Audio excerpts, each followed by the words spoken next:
जय हिंद साथियों, आज के इस क्लास में आप सभी का बहुत बहुत स्वागत है। तो साथियों, बिहार पुलिस मद्यनिषेध सिपाही और कक्षपाल के लिए जो नई भर्ती आई है उसके लिए साथियों 2010 से लेकर 2024 तक में CSBC के द्वारा जितने भी एग्ज़ाम लिए गए हैं सभी का क्वेश्चन पेपर हम लोग कवर करने वाले हैं। तो साथियों, क्वेश्चन बैंक सीरीज का आज आपका पहला क्लास चलेगा। और अगर आपको क्वेश्चन बैंक के लिए कोई स्पेशल बुक चाहिए तो यहाँ पर देख सकते हैं, ये करंट पब्लिकेशन का सॉल्व पेपर का बुक है। इसमें आपको टोटल 33 प्रैक्टिस सेट्स देखने को मिल जाता है। 2010 से लेकर 2024 तक में जितने भी एग्ज़ाम लिए गए हैं सभी का क्वेश्चन पेपर इसमें देखने को मिल जाता है। तो बहुत ही शानदार बुक है, आप लोग इसे परचेज कर सकते हैं। इससे आपको पता चलेगा एग्ज़ाम का पैटर्न क्या है, एग्ज़ाम में कहाँ से क्वेश्चन बनता है। इस बुक का लिंक डिस्क्रिप्शन बॉक्स में दिया हुआ है, आप लोग ले सकते हैं। तो चलिए इसी के साथ आज के सेट को हम लोग स्टार्ट करते हैं। तो देखिए, आज का पहला क्वेश्चन है, कूनो राष्ट्रीय उद्यान कहाँ पर स्थित है? मध्य प्रदेश, बिहार, उत्तर प्रदेश या फिर डी महाराष्ट्र में? चलिए, क्वेश्चन नंबर 1 के लिए आप लोग आंसर बताइए। और साथियों, प्रत्येक स्टूडेंट को नीचे कमेंट बॉक्स में अपना अपना आंसर करना है। तो यहाँ पर इस क्वेश्चन का आंसर क्या होगा? कूनो राष्ट्रीय उद्यान कहाँ पर स्थित है? तो याद रखिएगा मध्य प्रदेश में। यहाँ पर ए वाला ऑप्शन आपका सही जवाब है, मध्य प्रदेश में। मध्य प्रदेश को टाइगर स्टेट के नाम से भी जाना जाता है क्योंकि सबसे अधिक बाघों की संख्या पूछे कहाँ पर है तो मध्य प्रदेश में है। तो यहाँ पर आंसर हमारा क्या होगा? मध्य प्रदेश। चलिए आगे देखिए, यदि एक वृत्त का परिमाप और क्षेत्रफल संख्यात्मक रूप से बराबर है तो उस वृत्त की त्रिज्या क्या है? चलिए, क्वेश्चन नंबर 2 के लिए आप लोग आंसर बताइए। तो देखिए, एक वृत्त का परिमाप और क्षेत्रफल क्या है? संख्यात्मक रूप से बराबर है। तो वृत्त का परिमाप क्या होता है? 2πr और ये बराबर है क्षेत्रफल का। वृत्त का क्षेत्रफल क्या होता है? πr²। अब इसको सॉल्व कर दीजिए, आपका आंसर आ जाएगा। पाई से पाई कट जाएगा, यहाँ पे 2 r है, यहाँ पर सिंगल r है, तो एक r से एक r आपका कट जाएगा, तो r का मान क्या आएगा? 2। तो यहाँ पर इस क्वेश्चन का आंसर क्या होगा? 2 इकाई। ऑप्शन को सही कर लीजिए, ऑप्शन में नहीं दिया हुआ है, इसका ऑप्शन गलत है। आंसर क्या होगा? 2 इकाई। और साथियों, जैसे ही आपका बैच स्टार्ट हो जाएगा, बैच में आपको डेली इस प्रकार से 1 लाइनर जीके जीएस का VVI नोट्स दिया जाएगा। यहाँ पर देख सकते हैं, ये नोट्स आपके एग्जाम के लिए बहुत ही ज़्यादा इंपॉर्टेंट रहेगा। इस नोट्स से बहुत सारे क्वेश्चन आपको एग्जाम में देखने को मिलेगा। इसके साथ में आपको इसी प्रकार से स्पेशल बिहार जीके का नोट्स मिलेगा, 1 लाइनर फॉर्म में क्वेश्चन बैंक भी मिल जाएगा। सब कहाँ पर मिलेगा? तो बैच में। तो ये हमारा व्हाट्सअप नंबर दिया गया है, इस पर आप लोग मैसेज कर दीजिए कि सर हमें मद्यनिषेध सिपाही के लिए बैच चाहिए। जैसे ही आपका बैच स्टार्ट हो जाएगा आपको रिप्लाई मिल जाएगा। तीसरा क्वेश्चन देखिए, 2 पिंडों के बीच गुरुत्वाकर्षण बल R के निम्न रूप में परिवर्तित होता है। यानी कि गुरुत्वाकर्षण बल का जो फॉर्मूला होता है उसमें R किस रूप में लिखा होता है ये बताना है। तो देखिए, F बराबर क्या होता है गुरुत्वाकर्षण के फॉर्मूला में? G × m1 × m2 बटे क्या होता है? r²। ये फॉर्मूला होता है। तो यहाँ पर देख सकते हैं R जो है r² के फॉर्म में लिखा है, तो r² नीचे है यानी कि 1/r² इसका आंसर होगा। तो यहाँ पर देख सकते हैं डी ऑप्शन में दिया हुआ है 1/r²। चलिए आगे देखिए, भारत का सबसे लंबा बांध कौन सा है? चलिए, क्वेश्चन नंबर 4 के लिए आंसर बताइए। और साथियों, जैसे ही दुर्गा पूजा खत्म होता है उसके बाद इस क्लास का टाइमिंग फिक्स कर दिया जाएगा, आपको बता दिया जाएगा ये क्लास डेली कितने बजे से होगा। तो भारत का जो सबसे लंबा बांध है ये हीराकुंड बांध है। किस नदी पर है? तो महानदी पर है। कहाँ पर है? तो ओडिशा के संबलपुर में ये बांध बना है भारत का सबसे लंबा बांध। तो आंसर यहाँ पर हमारा क्या होगा? हीराकुंड बांध। आगे देखिए, एक कूलर का अंकित मूल्य 4200 रुपये है, दुकानदार इसे 3696 रुपये में बेचता है, तो छूट प्रतिशत क्या है? आप लोग देख सकते हैं आपके एग्जाम में मैथ का जो भी क्वेश्चन पूछा जाएगा बिल्कुल ऐसा ही सिंपल क्वेश्चन पूछा जाता है, बस आपको बेसिक मैथ आना चाहिए। तो अंकित मूल्य 4200 रुपया है और उसको बेच रहा है 3696 में, तो छूट प्रतिशत कितना है? तो 4200 में क्या करेंगे हम? 3696 96 को माइनस करेंगे तो 10 में 6 जाएगा 4, यहाँ पे 0 और यहाँ पे आपका क्या आएगा, तो 11 में 6 जाएगा 5 और यहाँ पे कट्टी यानी कि 504। अब इसका आपको क्या निकाल देना है, परसेंटेज। तो 504 का छूट दे रहा है, किस पर दे रहा है, 4200 रुपये पर। तो ऊपर हम क्या लिखेंगे यहाँ पे 4200 और गुना क्या कर देंगे, प्रतिशत निकालने के लिए 100। तो 2 जीरो से 2 जीरो आपका कट जाएगा, 42 से 504 को काटेंगे तो 42 से कम कितना हो जाएगा, 42 और यहाँ पे बचेगा 8 और 4 यानी कि 84। उसके बाद 42 दूनी 84 यानी कि आंसर आपका आ जाएगा 12%। चलिए आगे देखते हैं क्वेश्चन 6। 2 पूरक कोणों का योग क्या है। तो साथियों 2 पूरक कोणों का योग होता है 180 डिग्री, इसको आप लोग डायरेक्ट याद कर लीजिए। और 2 संपूरक कोणों का योग पूछे तो 360 डिग्री होता है। आगे देखिए, भारत के ग्रामीण क्षेत्रों में किस प्रकार की बेरोजगारी पाई जाती है। बताइए, बहुत ही शानदार क्वेश्चन पूछा गया है। भारत के ग्रामीण क्षेत्रों में किस प्रकार की बेरोजगारी पाई जाती है। तो यहाँ पर इस क्वेश्चन का आंसर है मौसमी एवं प्रच्छन्न बेरोजगारी। दोनों प्रकार की बेरोजगारी भारत के ग्रामीण इलाकों में पाई जाती है। आंसर क्या होगा, सी वाला ऑप्शन। क्वेश्चन देखिए 8। भारत की लोकसभा की प्रथम महिला अध्यक्ष कौन थी। और साथियों क्लास के लास्ट में आप सभी को कमेंट करके अपना अपना स्कोर जरूर बताना है कि आपने इस सेट में कितने क्वेश्चन सही किए हैं। इसका सही जवाब है मीरा कुमार लोकसभा की पहली महिला अध्यक्ष थी। चलिए आगे देखते हैं क्वेश्चन नंबर 9। डैश जैसे सरल जीवों को यदि कई टुकड़ों में काट दिया जाए तो प्रत्येक टुकड़ा विकसित होकर पूर्ण जीव का निर्माण कर देता है। बताइए कौन सा जीव इसमें से है। आंसर है प्लेनेरिया। ये एक ऐसा जीव है, अगर इसको कई टुकड़ों में काट दिया जाए तो प्रत्येक टुकड़ा विकसित होकर पूर्ण जीव का निर्माण कर देता है। किस प्रकार का जीव है ये, प्लेनेरिया। यहाँ पर बी ऑप्शन आपका सही आंसर है। आगे देखिए, साम्यवादी घोषणा पत्र के लेखक कौन थे। तो साम्यवादी घोषणा पत्र यानी कि कम्युनिस्ट मैनिफेस्टो, इसके लेखक कौन थे, कार्ल मार्क्स और एंगल्स थे। ठीक है, तो ऑप्शन में केवल यहाँ पर कार्ल मार्क्स दिया हुआ है। आंसर क्या हो जाएगा, पहला वाला option Karl Marx. Karl Marx को वैज्ञानिक समाजवाद का जनक भी माना जाता है। इसका जन्म कहाँ पर हुआ था, जर्मनी में। जर्मनी में कार्ल मार्क्स का जन्म होता है। आगे देखिए, भारत में उष्णकटिबंधीय सदाबहार वन कहाँ पर पाए जाते हैं। तो साथियों भारत में उष्णकटिबंधीय सदाबहार वन जो है कहाँ कहाँ पाए जाते हैं। तो देखिए इस प्रकार के वन पश्चिमी घाट के पश्चिमी ढलानों में पाए जाते हैं, पूर्वोत्तर राज्यों में पाए जाते हैं और कहाँ कहाँ पर, तमिलनाडु तट के कुछ भागों में पाया जाता है। तो कहाँ कहाँ पर हमने बताया, पश्चिमी घाट, उसके बाद कहाँ पर, पूर्वोत्तर राज्य। तो इसमें से देखिए उत्तर प्रदेश, झारखंड, असम और छत्तीसगढ़ में पूर्वोत्तर राज्य आपका असम आ जाता है। तो उष्णकटिबंधीय सदाबहार वन आपका आंसर क्या हो जाएगा, असम में देखा जाता है। सी वाला ऑप्शन आपका सही आंसर है। असम हो गया, तमिलनाडु हो गया, केरल, कर्नाटक, महाराष्ट्र, अरुणाचल प्रदेश, नागालैंड, त्रिपुरा, इन सभी क्षेत्रों में उष्णकटिबंधीय सदाबहार वन पाए जाते हैं। तो आंसर यहाँ पर क्या होगा, असम। आगे देखिए, निम्न में से कौन से राष्ट्रपति सबसे कम समय के लिए राष्ट्रपति के पद पर रहे थे। तो यहाँ पर इस क्वेश्चन का आंसर क्या हो जाएगा, डॉक्टर जाकिर हुसैन। इसमें से सबसे कम समय के लिए राष्ट्रपति के पद पर कौन रहे थे, डॉक्टर जाकिर हुसैन। आगे देखिए, अंबेडकर जयंती मनाई जाती है।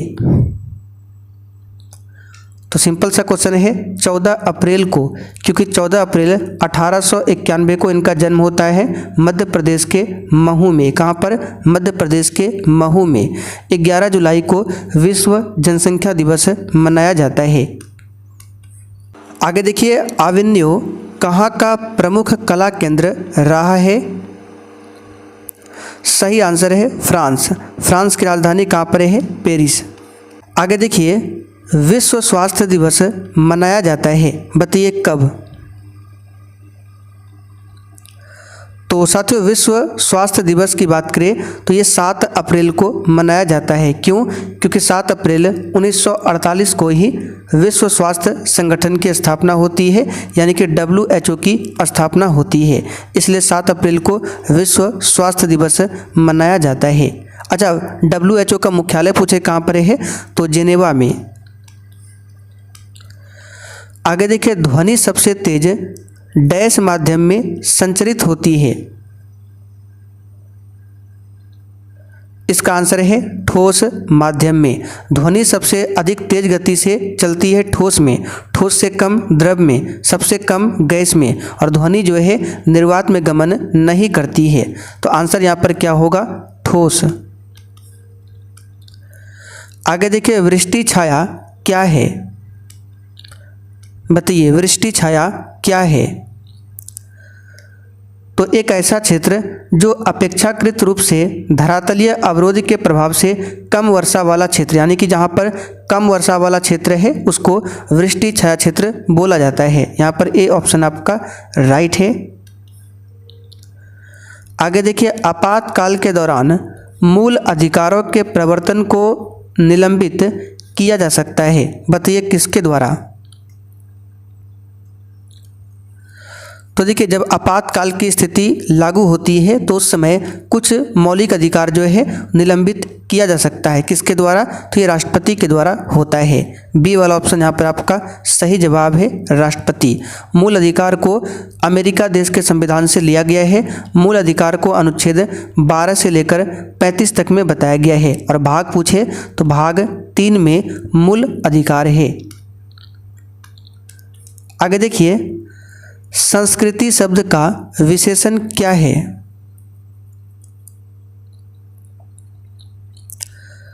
तो साथियों, संस्कृति शब्द का विशेषण यहाँ पर क्या हो जाएगा? सांस्कृतिक। सी वाला ऑप्शन राइट है। आगे देखिए, विफलता का विपरीतार्थक शब्द क्या है?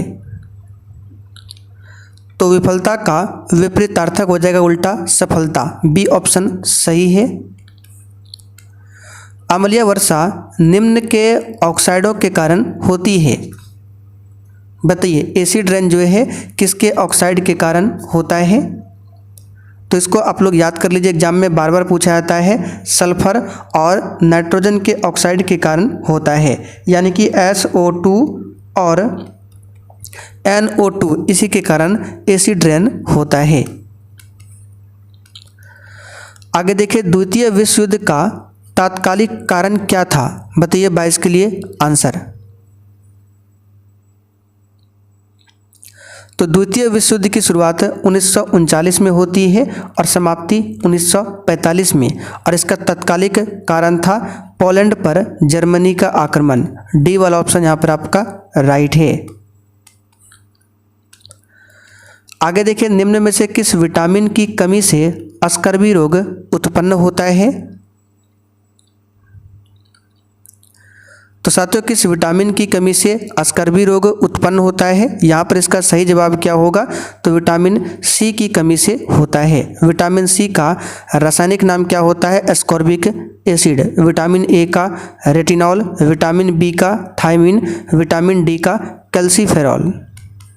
आगे देखिए, 1 जूल बराबर होता है, बताइए क्वेश्चन नंबर 24 के लिए आंसर। 1 जूल बराबर कितना होता है? तो यहाँ पर इसका सही जवाब है 1 जूल बराबर होता है 1 न्यूटन मीटर। इसको डायरेक्ट याद कर लीजिए, एग्जाम में पूछा जाता है 1 जूल बराबर कितना होता है? 1 न्यूटन मीटर। जूल जो है कार्य का एसआई मात्रक है। आगे देखिए, गैलीलियो ने किस यंत्र की खोज किया था? इसका आंसर है टेलीस्कोप का पता लगाया था गैलीलियो ने। ठीक है, किसका लगाया था? टेलीस्कोप का। आगे देखिए, झारखंड में झूम कृषि को क्या कहते हैं? तो देखिए जो स्थानांतरित कृषि है उसी को पूर्वोत्तर भारत में झूम कृषि बोला जाता है और अलग अलग राज्यों में झूम कृषि को अलग अलग नाम से जाना जाता है। तो झारखंड में झूम कृषि को कुरुआ बोला जाता है। क्या बोला जाता है? कुरुआ। यहाँ पर सी वाला ऑप्शन आपका सही जवाब है। मध्य प्रदेश में झूम कृषि को क्या बोला जाता है? तो बेवर। यहाँ पर नाम लिख देते हैं। मध्य प्रदेश में इसको क्या बोला जाता है? बेवर बोला जाता है। आंध्र प्रदेश में इसको पोडू बोला जाता है। क्या बोला जाता है? पोडू। ठीक है। और राजस्थान में पूछे तो दक्षिण पूर्वी राजस्थान में झूम कृषि को बोला जाता है वलेर। वलेर। झारखंड में क्या बोला जाता है? कुरुआ। तो ये सब क्वेश्चन आपको ध्यान रखना है। आगे देखिए, भारत की स्थल सीमा की कुल लंबाई कितनी है? तो जैसे कि ये भारत का नीचे साइड का मैप हो गया, तो नीचे तो यहाँ पर इधर क्या है? अरब सागर है, इधर बंगाल खाड़ी है, नीचे हिंद महासागर है, तो यहाँ तो पानी है। तो ऊपर साइड अगर आप लोग देखेंगे तो स्थल सीमा है, तो उसकी लंबाई यहाँ पर पूछा जा रहा है जो कि 15,200 किलोमीटर है। यहाँ पर सी वाला ऑप्शन आपका सही जवाब है, 15,200 किलोमीटर।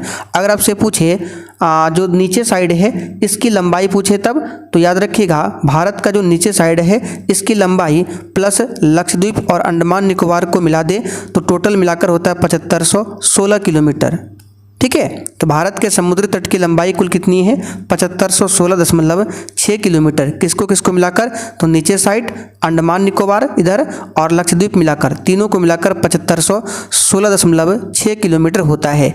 केवल ये वाला पूछे कितना होता है? तो ये 6100 किलोमीटर।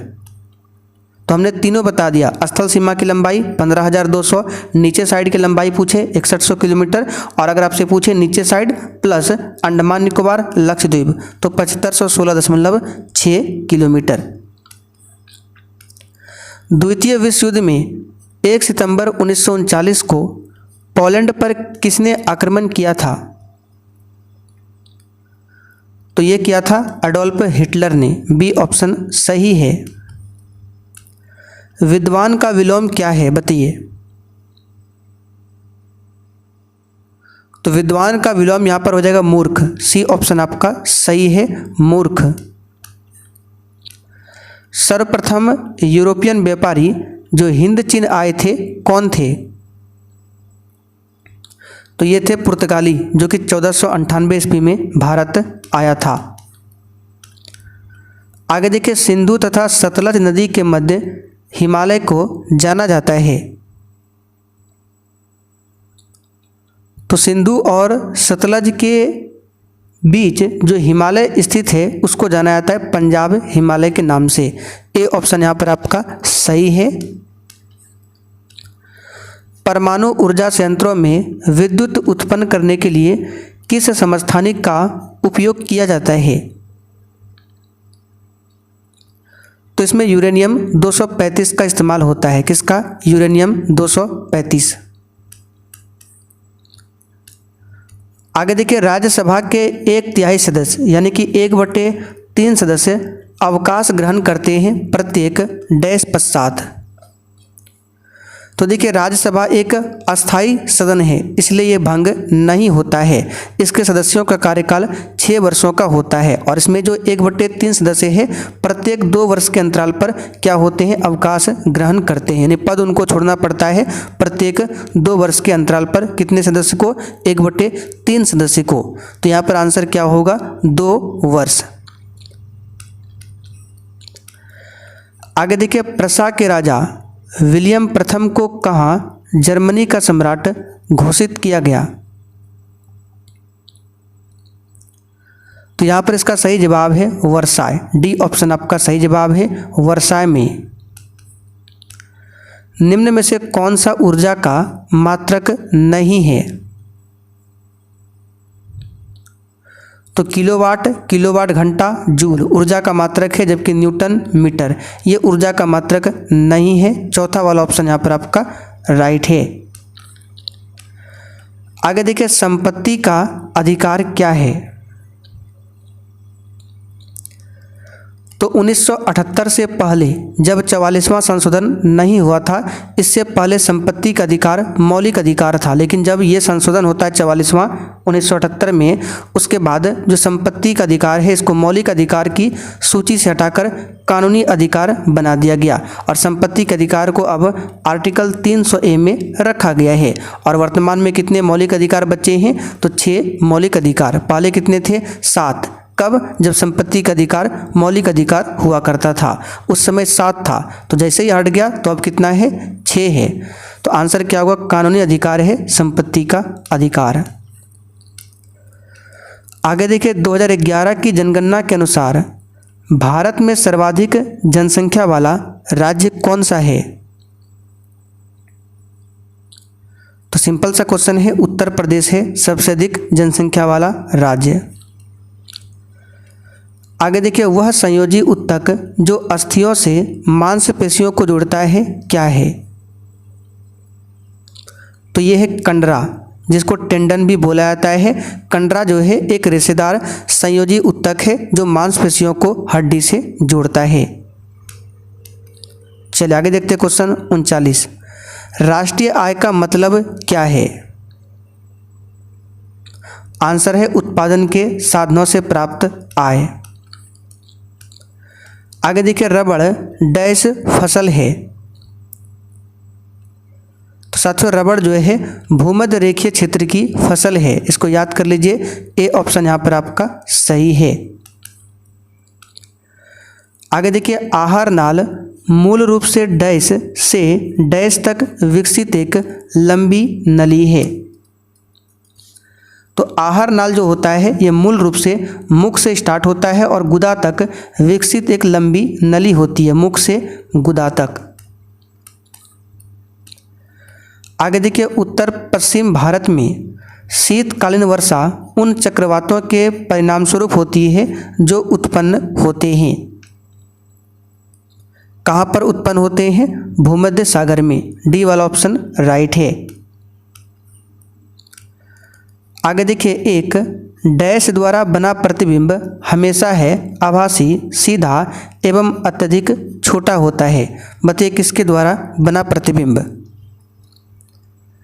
तो यहाँ पर देखिए हमेशा बोला गया, आभासी, सीधा और छोटा, तो ये तो केवल उत्तल दर्पण में ही हो सकता है। यहाँ पर बी वाला ऑप्शन आपका सही है, उत्तल दर्पण। इसको अपसारी दर्पण भी बोला जाता है, उत्तल दर्पण को। आगे देखिए, विदेशी निवेश कहलाता है। तो विदेशी देश द्वारा किया गया निवेश विदेशी निवेश कहलाता है। यहाँ पर आंसर क्या होगा? C option. आगे देखते हैं, प्रथम टीका किसने विकसित किया? बी राइट आंसर करेंगे, एडवर्ड जेनर द्वारा प्रथम टीका विकसित किया गया। एडवर्ड जेनर को इम्यूनोलॉजी का जनक बोला जाता है। अगर आपसे पूछे इम्यूनोलॉजी का जनक किसे कहा जाता है, तो एडवर्ड जेनर को। कार्ल लैंडस्टीनर ने रक्त समूह का पता लगाया था, यानी कि ब्लड ग्रुप का खोज किया था। आगे देखिए, लोकसभा अध्यक्ष अपना त्यागपत्र किसे प्रस्तुत करता है? तो लोकसभा अध्यक्ष अपना त्यागपत्र लोकसभा उपाध्यक्ष को देता है, राष्ट्रपति अपना त्यागपत्र उपराष्ट्रपति को देगा और उपराष्ट्रपति अपना त्यागपत्र राष्ट्रपति को। तो फिलहाल आंसर होगा बी ऑप्शन। आगे देखिए, 26 नवंबर जाना जाता है, बताइए किस रूप में? तो साथियों 26 नवंबर जाना जाता है संविधान दिवस के रूप में। तो यहाँ पे देखिए विधि दिवस यानी कि संविधान दिवस के रूप में जाना जाता है, क्योंकि 26 नवंबर 1949 को ही हमारा संविधान बनकर तैयार हुआ था। पर्यावरण दिवस 5 जून को मनाया जाता है। मानवाधिकार दिवस 10 दिसंबर को। आप लोग कमेंट करके बताइए साक्षरता दिवस कब मनाते हैं। सुंदरबन राष्ट्रीय उद्यान भारत के किस राज्य में स्थित है? तो ये पश्चिम बंगाल में स्थित है। कहाँ पर? पश्चिम बंगाल में। आगे देखिए, उपराष्ट्रपति का कार्यकाल कितना होता है? तो उपराष्ट्रपति का कार्यकाल 5 वर्ष का होता है। कितना होता है? 5 वर्ष का। आगे देखते हैं लास्ट क्वेश्चन, वायुमंडल में स्थित ओजोन सूर्य से आने वाली डैश विकिरण से पृथ्वी की सुरक्षा करती है। तो वायुमंडल में जो ओजोन परत है सूर्य से आने वाली किस विकिरण से पृथ्वी की सुरक्षा करती है? तो परावैंगनी विकिरण से। बी वाला ऑप्शन यहाँ पर आपका सही है। ओजोन लेयर वायुमंडल के समताप मंडल में स्थित होता है। ओजोन का सूत्र O3 होता है और ओजोन दिवस 16 सितंबर को मनाया जाता है। तो साथियों, आज का आपका क्वेश्चन बैंक का पहला क्लास यहीं पर समाप्त होता है। अब आप लोग कमेंट करके बताइए आपने कितने क्वेश्चन सही किए। और ये हमारा व्हाट्सएप नंबर है, इसको लिखकर व्हाट्सएप पर मैसेज कर देना है कि सर हमें बिहार पुलिस मध्य निषेध सिपाही या फिर कक्षपाल के लिए बैच चाहिए। जैसे ही बैच स्टार्ट हो जाएगा आपको रिप्लाई मिल जाएगा।